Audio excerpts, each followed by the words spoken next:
See, now he's come in a bag, and I got him out of a bag. The bag has a number on it. Is that how they deal with these things? I mean, he's second hand, but I'm assuming he's second hand. I don't know with this stuff. Am I buying bootleg models? I just don't know. Anyway, this is a knight from around the end of the 1100s to towards the end of the 1200s, so a kind of 100-year bracket. I mean, he could go into the early 13s at a push, and he's all ripped up and torn, and here's his limbs and stuff. We'll have a look at them later, and a rather nice base. It looks like a bunch of slabs. Who he is, what he's been up to, and how he's got there, I don't know. We'll have to work that out. How big is he? He's one of them ones. Remember them? He's a bit bigger. 1/19th, 18th, or more. I don't know. Here we are, dark brown. Appropriately gloomy, I feel. And I think I am going to make him a Scot, because they did not fight hard and to the last man at times. No particular battle. It could be Falkirk, but I don't know what he's doing on masonry. It wasn't a big masonry style battle. But the Scots really did. They don't back down. So they're more likely to have done this kind of thing. The problem being that in the period that this guy is, so with his surcoat and his shield, he's end of the 1100s in possibly into the early 13s. Groups like the English, the French, that kind of thing, tended to give up fairly easily and give themselves over to ransom. And that was pretty much the game as far as medieval conflict was concerned for the upper ranks, a guy with this kind of equipment. So we're not going to see a lot of English, French, those kind of groups getting into this state. But Welsh and Scots definitely fight to the last. So we'll make him a brave, bold Scot. Here's a cat impersonating the Lion of Scotland in many respects. I was going to show you the Lion of Scotland. This is on one of those cheapo nylon flags. I was working from it for a completely different project. I think it costs £4, free postage and packaging, and it's about 4.5 foot wide. So, you know, good size. But this is the Lion of Scotland with the other little bits and pieces around it. I'm not going to have the Lion of Scotland because that's what the king would have, because this is the coat of arms he would inherit as king. Instead, I'm going to have one of the beasts of Scotland, which is a white unicorn on a blue background usually, and that can be given to any number of men. And his flag is either a banner with, I've completely forgotten what they're called.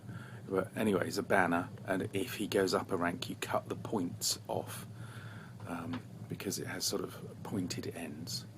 Or it's a small and fairly early standard, which is a flag with pointed ends, and you would have the Unicorn of Scotland on one of those.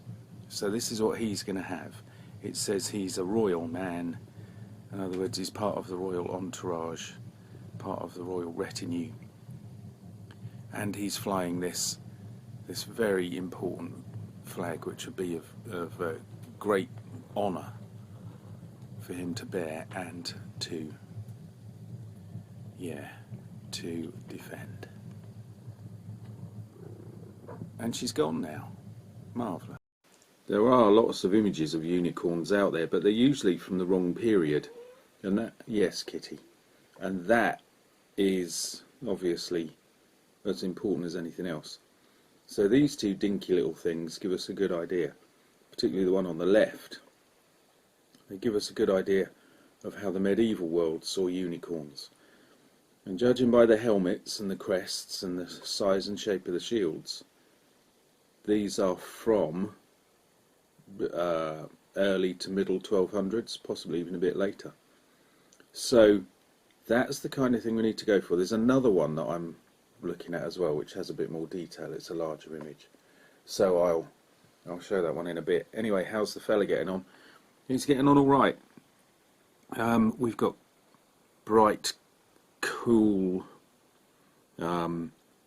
wintry sunlight today. So I laid it all out and the light was on it and it's moved already. Anyway, got the blue done. Got a basic layer of metal on the mail. I don't want to go too far with the shiny. Scots are very pragmatic in this period, and if it worked, that was that. Don't fiddle with it. They were not flashy. So the same goes for the surcoat. You could give it a lining, probably of an alternate colour, either if the unicorn's white, then white, or something relating to the side you're on. So the Scottish coat of arms is a yellow shield with a red lion. So you could choose red or yellow. That's the kind of thing you'd find. But again, the pragmatist in the Scots is just going to go for the basic surcoat, because one of the things about flashy is it gets too complicated and it can get in the way. So here is a pragmatic Scot standing out to the last in some castle or other, and straightforward, no nonsense, non-flashy gear. That's what we're going for. I think I'm going to have to start gluing a few bits together, because if I'm not careful, things like the pouch are going to go for a wander and I'll never see them again. And bent sword blade. That's a shame, isn't it? Hot water job, I'm sure, for that. Anyway, yeah, put a few things on.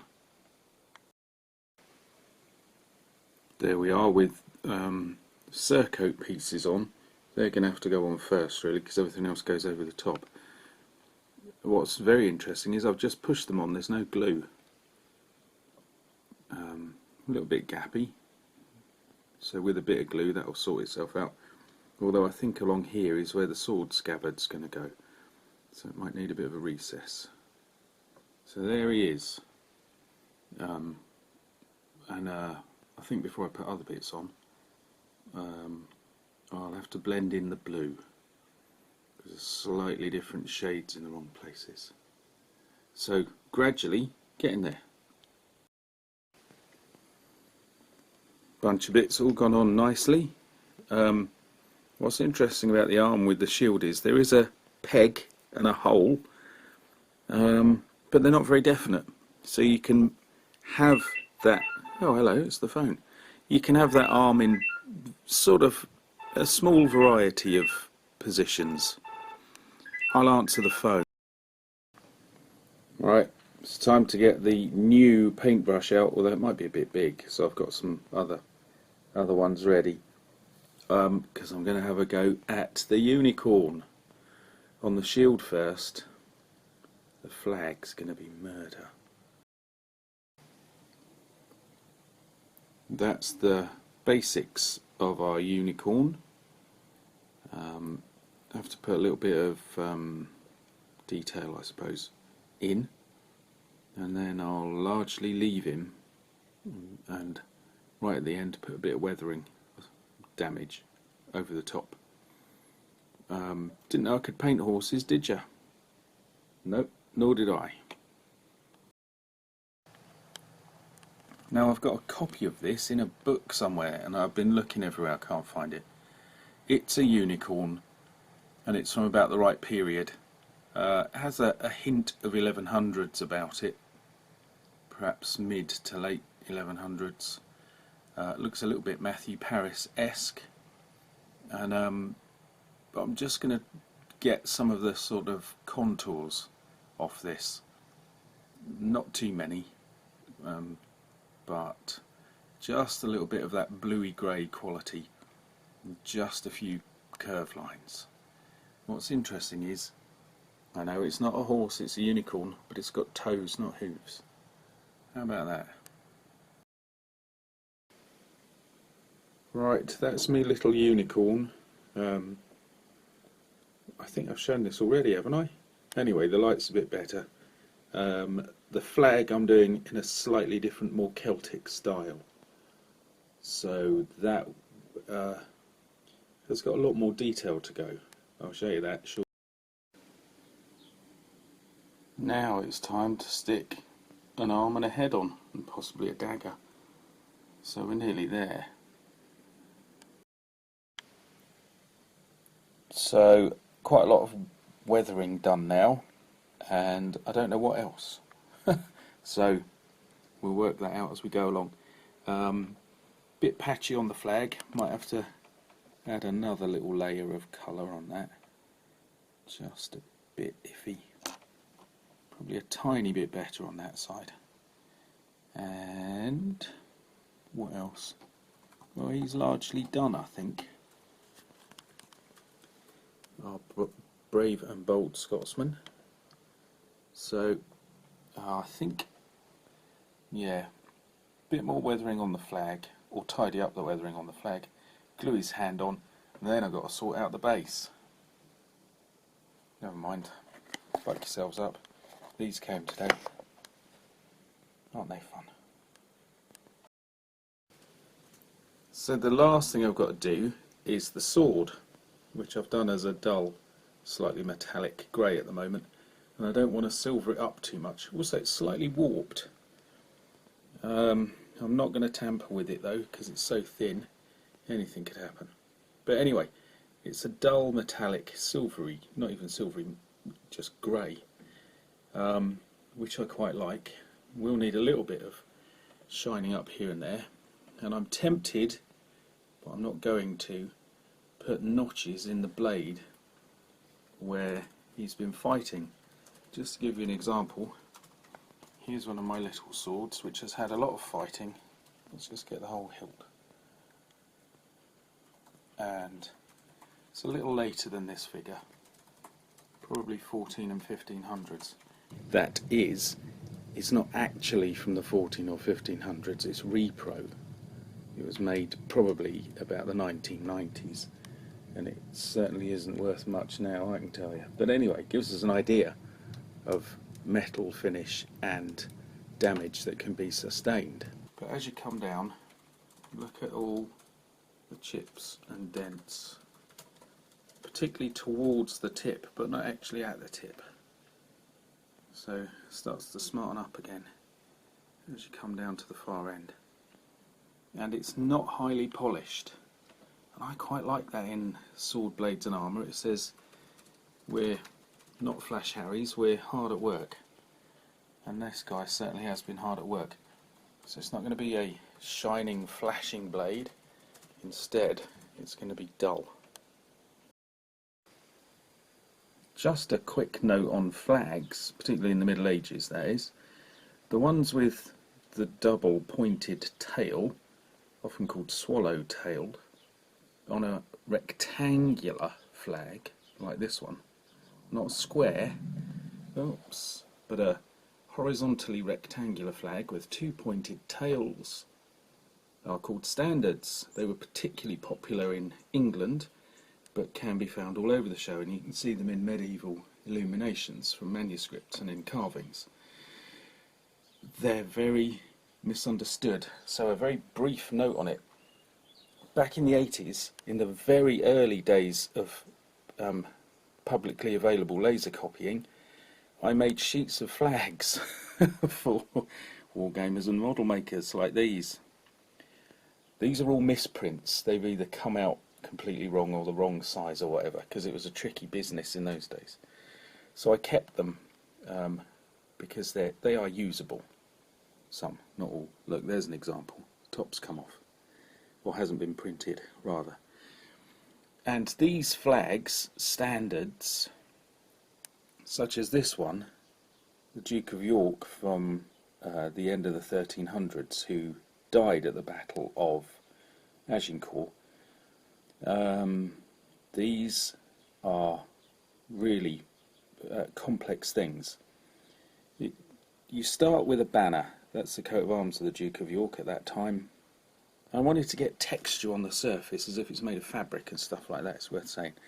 So for example, that's the Duke of York, that's Henry Bolingbroke before he was Henry IV, but you can only have that where you, Henry Bolingbroke, are. You can't have loads of those all over the battlefield. And they needed to control the troops adequately. So in England at least they divided large bodies of soldiers up into units of 100 and appointed a centenar to run them. And each centenar would have next to him somebody with a standard, not carrying the coat of arms of the Lord, because that's, not playing the game properly. The Lord isn't there, but carrying his badge and his livery colours. So this is the badge and livery colours of the Duke of York. That's his coat of arms. And you can see it has a long pointed tail. We have to ignore that anomaly down there because the Kings of England do whatever they like. So that's a standard. The interesting thing is they grew with almost every decade.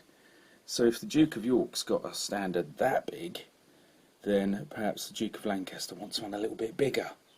And they grew and grew and grew, and as they did, the tails shrank a little. This is Richard II. Again, he's the King of England. He does things differently, and that could be classed as a pennon.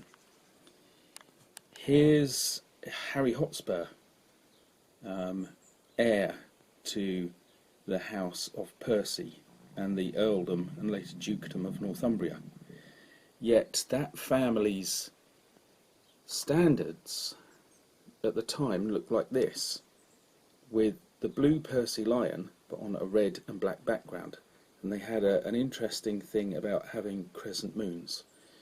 So slightly different, based on carvings these are. I know he looks bonkers, but it's based on a carving, and so is that. If I get time to go to Warkworth Castle sometime, I will show you. So you can have, so Harry Hotspur might have all of these as standards in amongst his troops to lead him. And that would be, he died at the Battle of Shrewsbury in 1403. So that will show us, in fact that's his uncle, the Earl of Worcester. That will show us sort of a progression from, in effect, the very long tails that we see in the 1300s, shrinking down in the early 14s. By the time you get to the Wars of the Roses, you have them looking a bit more like this, although this is the kind of thing you see in books, particularly Osprey ones. Having looked at the original medieval manuscripts, I doubt whether the tails were really like that until you get into the 1500s. It's in the Wars of the Roses period, it's a problem with copying pictures from pictures. These would be 25, 26, 28mm. These standards were massive. So here's a guy, he's not finished, and the lighting is abysmal again. But it gives you an idea of the kind of size of the thing. King's standard at this time could be about 20 yards long. And although the yard was a little bit smaller in those days than it is now, some say, it doesn't make a real difference. It was massive.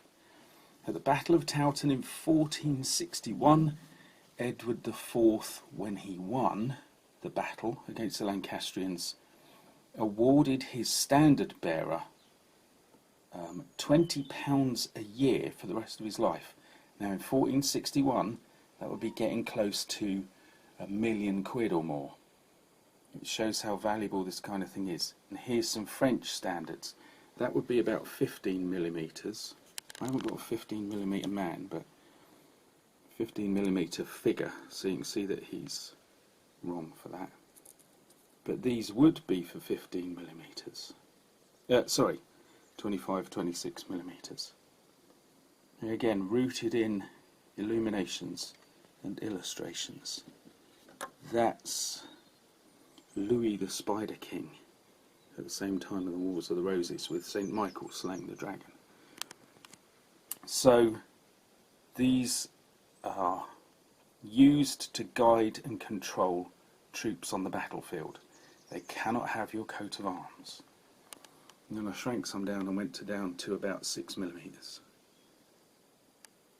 With Wars of the Roses stuff there. There would be hundreds, if not thousands, of these flying on an average Wars of the Roses battlefield. Every 100 men. And if you're at the Battle of Taunton and there's, on average, they say 20,000 men, you can do the maths yourself. So 200 a side, if not more, and I suspect more. Cavalry units would probably have more pennons or standards to smaller units of men, so probably down, might even be down to like 10 or 25 men per standard. So that just gives you an idea. I looked into these a lot. I was going to try and write a book about them, and other things got in the way, as they do. But the law of standards is scattered but fascinating. So just an idea. These things are not, they're not coats of arms. They will have badges on them of animals and it's kind of hybrid lions in this case with the Percies, and legendary figures. That's the Earl of Warwick.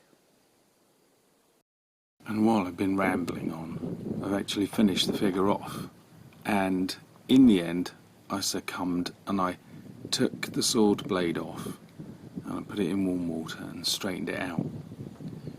And it's a perception thing. Now I'm looking back at the film here of this figure finished, I can see that the sword has bent again. Look at that view. It's hardly noticeable in real life, strangely. I've noticed this with a lot of the filming. Stuff shows up a lot more, probably because it's blown up massive on film. And there he is. This is about a day or two after I'd straightened the sword, and in actual fact he fell off and the sword blade came off altogether. So there's no sword there at all now. So I found the sword blade, took it back in, put it in warm water again, straightened it overnight, and then took some more footage of him. And the blasted thing bent almost immediately. So here he is outside, here he is done. Concentrate on things like the coat of arms, the flag, the power lines. I'll have to pull him down one day. And then here's the second lot of footage, some stills with just a bit of a coloured background. And you can see the sword has bent again. Unbelievable. There must be a cleverer way around this, and I'm not sure what it is because I'm fairly new to resin figures, but I thought warming it up would do the job, and it hasn't, or at least not long term. So there he is. Like I say, concentrate on the flag, not the sword, and concentrate on, I don't know, his beard, the rocks, anything, but just don't look at the sword. So meanwhile, I'm happy with the medieval-esque, I was going to call it a dragon, unicorn, and I'm happy with the level of muck. Another slightly interesting thing, I don't know if we'll be able to see it properly, is his feet appear to be sinking into the rock as if it's sponge, which is a bit of a weird design thing. If I were going to go to town, I suppose I could dump a bit of filler in and then probably have some moss or something around him. But anyway, apart from the bent sword and the slightly spongy rock, he's a very, very good figure. The detail is fabulous. The parts fit together really very nicely, although there aren't many, and the whole thing comes out very well, apart from the bent sword. So there he is, my bold and brave Scotsman, and I'm fairly pleased with it. I will keep playing with the sword, and if I get it permanently straight, I'll show you. Anyway, as usual, thank you for watching, and I will be back with all sorts, I'm sure. So see you soon.